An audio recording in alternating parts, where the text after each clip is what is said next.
Hey guys, welcome to the Buck Brief. By popular request, demand really, Matthew Marsden is back. He is the host of the Matthew Marsden Show. It's YouTube, it's podcast, and people love his cool accent and the fact that he has so many kids I can never remember. Was it 9? Is 9 right? I have 9 kids, yeah. 9 kids. So cool accent, 9 kids, and was in Black Hawk Down. He's got a lot of fun things, a lot of fun stats to throw out there. But your guy comes from a Hollywood background. I mentioned Black Hawk Down, which, is still by some of the guys I know from the special operations community, they say the most realistic special ops movie ever made in their mind. So I think that's always quite a calling card for a film. Tell me this, the Diddy parties and the whole Diddy situation. I grew up in New York City and my sort of formative years, like my teenage years, Diddy was this phenomenon. And I remember being like, why? He cannot sing. He cannot dance. He is not a musician. He is not even a good rapper, but he is worth hundreds of millions of dollars and has been held up as some kind of cultural icon. There's photos of him, whether the Clintons, the Obamas, Oprah. I mean, everybody, the Vanity Fair, Vogue. I mean, they all suck up to Diddy. And this guy has been a lunatic degenerate for decades. Like, what? How does this happen? Well, I think, like most things in Hollywood, you have enablers, right? Everyone wants to go to the parties, or should I say, people don't want to miss out on the parties, whatever they might be. And I had this experience, not a Diddy experience, but I had an experience when I was invited to a pre-Oscar party. It was actually the Oscars that Black Hawk Down was nominated in, and that was when my career was really, really skyrocketing. And I got invited to this party. It was really strange because like everybody was there, like all the A-listers were there, and the deals are done there. That's where the deals are done, right? So, for example, I had just gone in on a television show. And I met with the showrunner, and for those that don't know, the showrunner is basically the shot caller on a television show. And the producer came up to me. I'd met them the day before. The producer came up to me at the party, and he said, "Hey, Matt, I'm just going to tell you, you didn't get the role." And I was like, "Great, thanks for making my party, getting off to a good foot." Right. On my party, like I was gonna have a drink and have a good time. Now I'm gonna have a drink and commiserate. But he said, no, the show was cancelled today. And so I got that before the news, before anybody else. And I looked around, there were all these different people there. And literally what happens is they meet, they go, "Hey, I'm doing this movie. I think you'd be great for it, blah, blah, blah, blah." And then boom, this happens. So you have a kind of a confluence of interests, right? Because as you saw in these parties, everybody goes to them. And, one of the reasons why I've always said this, for myself as a British actor, like there's a filter system that you have to go through, right? So you'll go to drama school or college or whatever to do drama, then you'll get into theater, then you'll get into television, then you'll get into movies, then you'll get into Hollywood movies. That's kind of the progression up. But why is it that so many people in America can just walk off the streets and become giant stars for no apparent reason? And actually, a lot of the times with no discernible talent. And I think we're seeing some of why that is. I mean, there are some people, I'll just jump in on this. There were people in the era of Harvey Weinstein's extremely powerful influence in film at the highest levels in America, like late 90s, right, early 2000s. There are people who you're like, why is this person, women, why is she getting all these parts?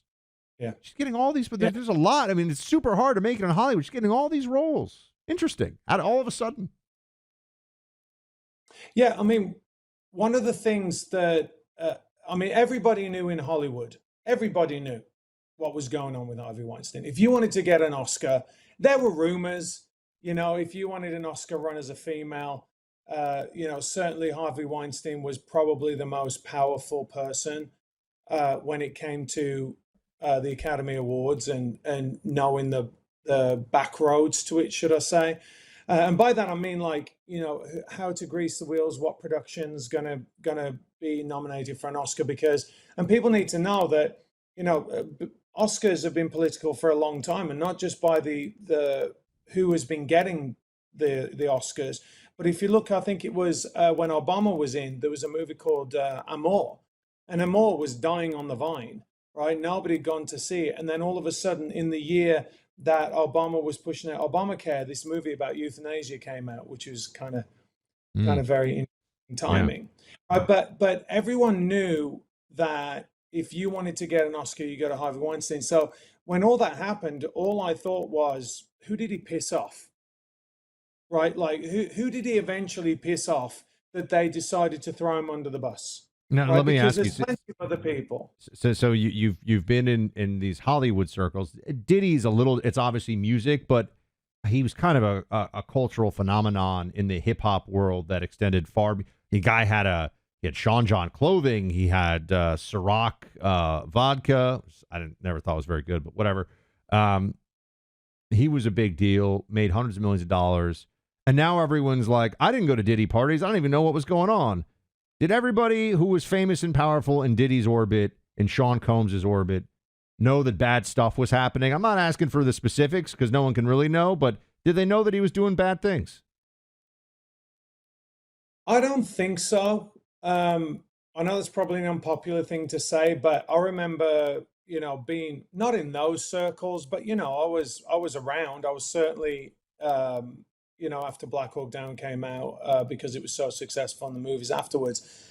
I never heard anything of that. You certainly heard rumors about Harvey Weinstein, but I never really heard anything weird about. You hadn't heard anything. I mean, P. Diddy was involved in a shooting. He beat somebody with a wine bottle. I don't know. Maybe the music and the acting worlds didn't have as much crossover as I would think in this regard. He probably should have been arrested many times over, stretching back for about 20 years now. Yeah, I mean, I was talking about the weirdo stuff. Oh, the weirdo sex party stuff. Yeah. I never heard that. I mean, look, I certainly grew up in that era where it was NWA, and then you move into the Tupac and whatever, and all that was going down. I mean, there were rumors and Suge Knight and all that. There was certainly it was a very strange time actually to come into Hollywood, because when I came in, I first signed with a company that was managed by a music guy who's he was a manager of, I think back in the day, I mean, certainly was Mariah Carey, and was a manager of a few other big stars, J-Lo actually, and I met her at the Oscars, at the Oscar party in 2001. So, but I mean, I'd never really been sucked into that world. You know what I mean? I don't know if I gave off those kind of vibes, that I wasn't down with it. But I mean, listen, I certainly had certain phone calls that were like, hey, so-and-so wants to meet you. And I was like, no. You know what I mean? My spidey sense went off. But that's just not to get yourself into a compromising situation that might come back to bite you. But I mean, of course I heard about the violence, but it was always a little bit puzzling to me, because you look at someone like Prince, for example, who's a musical genius, and you go, well, of course that's where he is. And then you look at Puff Daddy and you're kind of like, well, I don't understand this. And what a lot of people have to understand, Buck, is that he is an industry, right? Each one of these individuals are actual industries that thousands of people rely on to pay their wages, to pay their jobs, right? So I'm sure there was a lot of that looking away, and I don't want to see it. But I never so much as went to the Playboy Mansion. So, I mean, that looks like super tame now, doesn't it, in comparison to what we find with him? I think it was 1,000 bottles of baby oil they found at his house here in Miami, where I am. 1,000 bottles of baby oil. I have 9 kids. I don't even have that many bottles of baby oil. That's a good point. That's a lot of baby oil. All right, we're going to come back and we're going to come back and talk elections and presidents and more here in a second. But for years now, I've worked with friends at Stansberry Research, who does some of the best financial research out there. They've just produced an insightful new report. It's about how across America, strange so-called accidents are happening. We've seen reports of 911 call centers going offline, read reports of a plane falling apart mid-flight. One of the big reveals was the number of train accidents last year, some 4,700 in all. So why is this all happening? Learn why so many big accidents are taking place in America and where and when the next big accident is most likely to occur. Go to americadisaster.com for the full story. americadisaster.com. Get the full story on America's next big accident, how to protect you, your family, and your money. Mr. Matthew Marsden, let's get into, Kamala Harris's campaign. I don't think anyone's ever seen anything like this before. A campaign where the idea is to hide the person running from public scrutiny as much as possible and hope that nobody notices. That's a tough one in the 24/7 news cycle to pull off. Well, they managed to do it the last time, didn't they? But I don't think they had COVID to hide. Yeah, this time it. they don't have COVID. Yep. Yeah, it's been very strange, to watch, them going from having big stadiums full of people that doesn't matter, to going, look at us, we have stadiums full of people.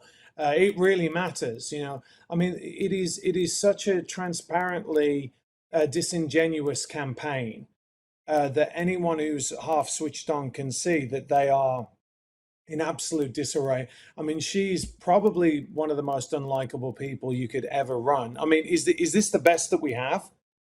Is it the best 350 million people, and we have somebody who even the people who want her to be president know we can't let her talk too much or no one's going to vote for her.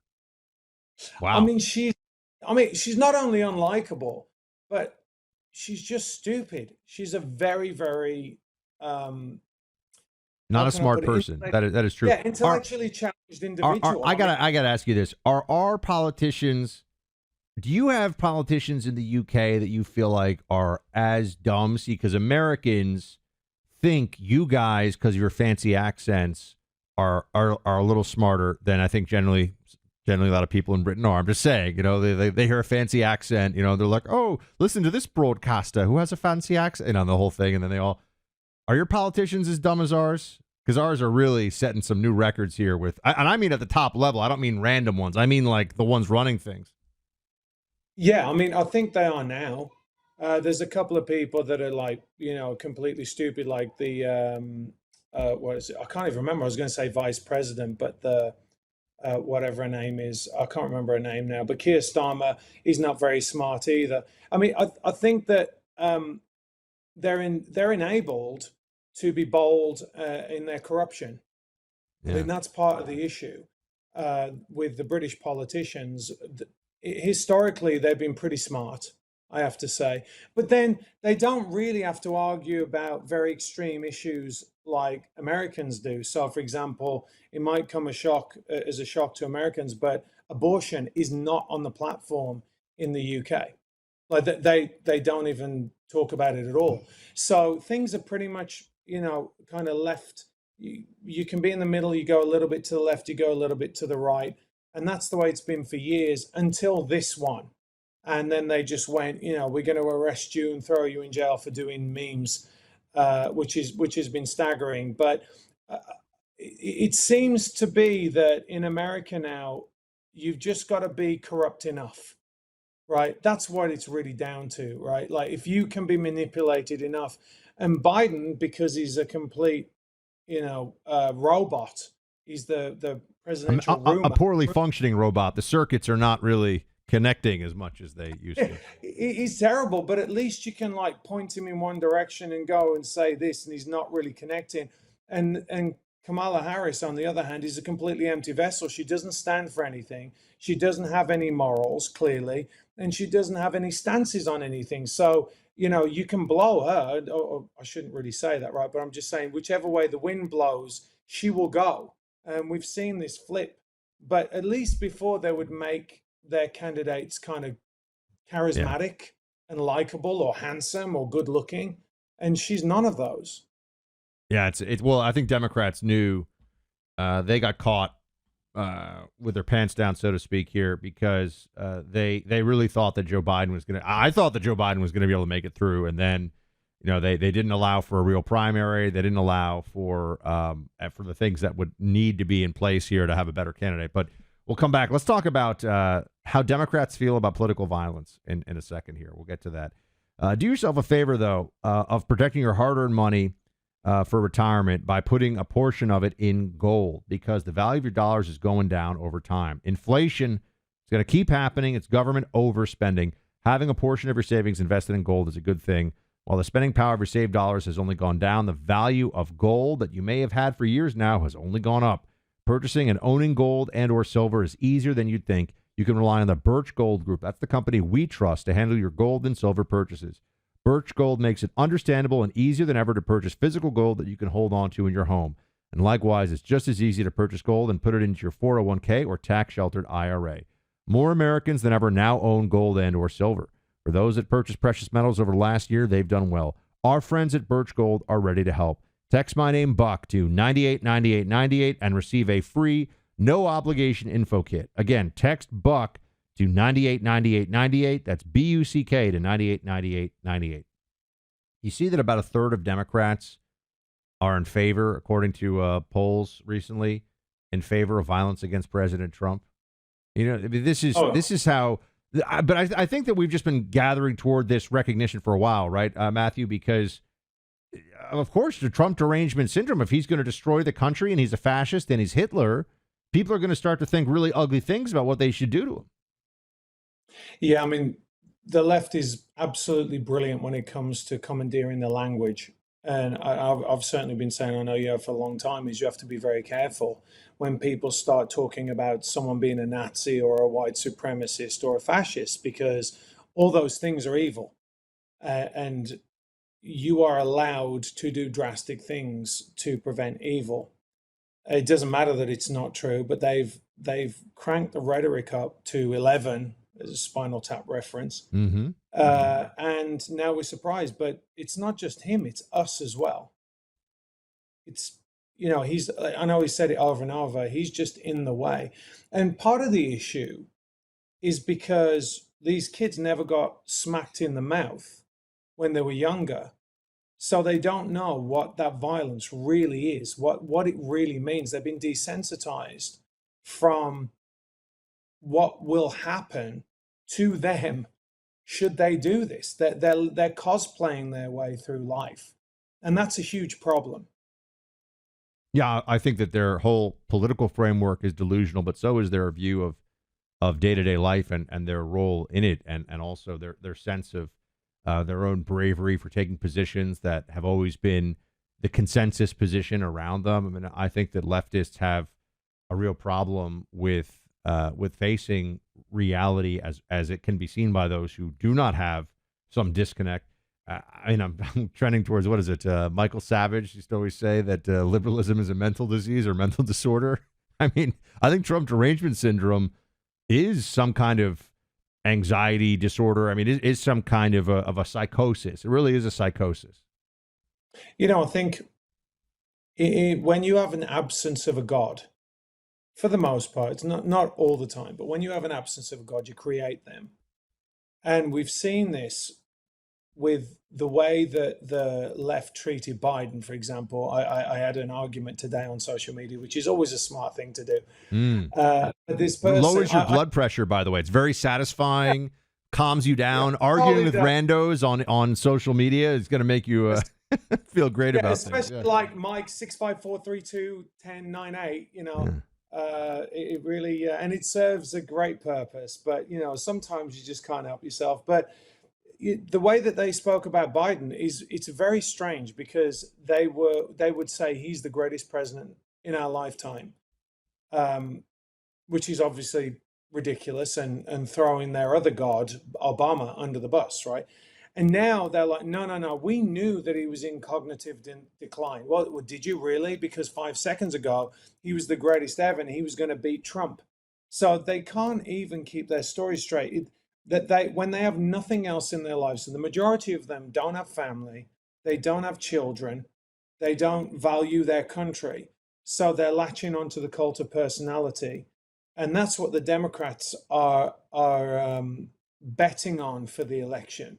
Because you've seen it over and over. If you go and stop the average person in the street, you ask them what they believe or what the platform is, they can't tell you. In fact, she can't tell you. She doesn't even know Kamala doesn't even know what her platform is. So I think it certainly is. We are looking at a massive amount of in all seriousness, Buck. Like it's mental illness.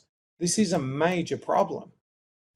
Well, after COVID, I also think that everyone needs to understand that there are tens of millions of Americans who are able to be completely brainwashed and become entirely delusional because the system tells them something and they will just believe it. And they'll also become vicious to their neighbors and to people that they know over total nonsense. Just nonsense, Well, right? Whether yeah, because I think that we've become very soft. And I think that we don't have anything, people aren't challenged really. I mean, all right, the price of eggs has gone up a little bit for the people that are lower down on the Democratic side that are getting the handouts, they don't really feel it. And so these people, which are mainly in affluent areas, you almost always see these activists at these Ivy League colleges. They're all from, upper middle class backgrounds that have never really had to sacrifice anything in their lives. So they're just too comfortable. They don't understand what could really happen. For the Gen Xers, I think we're kind of like one of the last, groups of people to come through that actually, I remember being under the threat of nuclear war. And we were like, okay, well, let's listen to the charts this weekend because you just got on with it. And there are certain people that were in the military that, served the country. They understand what it's like to be uncomfortable. These people don't. They don't. They don't know what it's like to do without. And that's very worrying.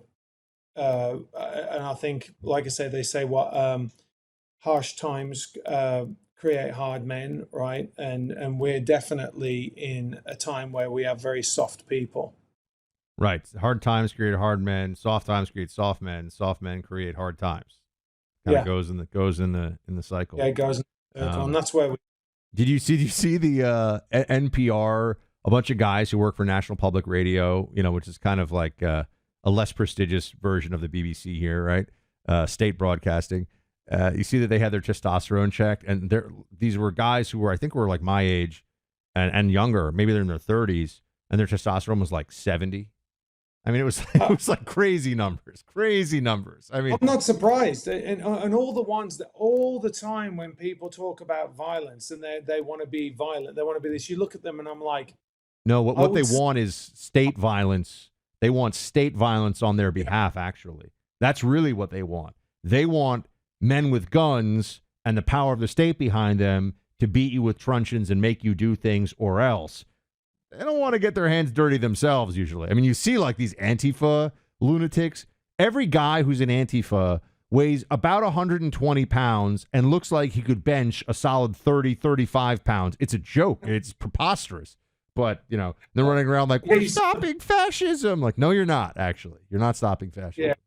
Yeah, no, you're just stopping your testosterone. I mean, you saw it when the Proud Boys actually went up and confronted them. They just collapsed. I mean, it was absolute joke. But again, this is a serious thing. I mean, we can joke about it because it's so absurd. But I think that the squeaky wheel gets the oil, and we're seeing that over and over. And unfortunately, you have mainly conservatives, right, that are out there working. They've got decent jobs. They don't have time for all this political activism and shenanigans. But the problem is that now we're in a situation where we're in a dire place. So people are going to have to really stop and say, hang on a second, what's the point in doing all this if I don't have a country? Yeah. And that's where we are. I mean, to me, it's really, really clear. I'm seeing it on a daily basis. And people are really struggling. They're frustrated. They're angry. And we don't really have anyone. Certainly, I mean, if Kamala and the showboat guy, he does musicals, right? That's what he looks like to me. He's going to go, hello. You talking about Walls? Yeah, Walls is going to be like, when he's just gets sworn in, he's going to be like, hello, everybody. He Wow. looks like he did a music theater major. He wasn't a sergeant major. He was a music theater major. I mean, he does look like, if you keep saying mean things about him, Matthew, he's going to complain to his wife's boyfriend and he's going to threaten to beat you up. So there you go. Hold on one second. I want to give you a final call out here. But first, our sponsor, IFCJ. If you've been paying attention to the headlines, you all see it. What's going on in Israel right now, possibility of an incursion into Lebanon to fight Hezbollah, because Hezbollah is firing rockets still into Israel. This is a time when Israel's allies need to stand with the Israeli people. For more than 40 years, the IFCJ has been on the ground in Israel. Within hours of the attacks by Hamas soldiers last October and every day since, IFCJ has been feeding the hungry and protecting the vulnerable. Support IFCJ. Join them in this mission. Go to supportifcj.org. That's supportifcj.org.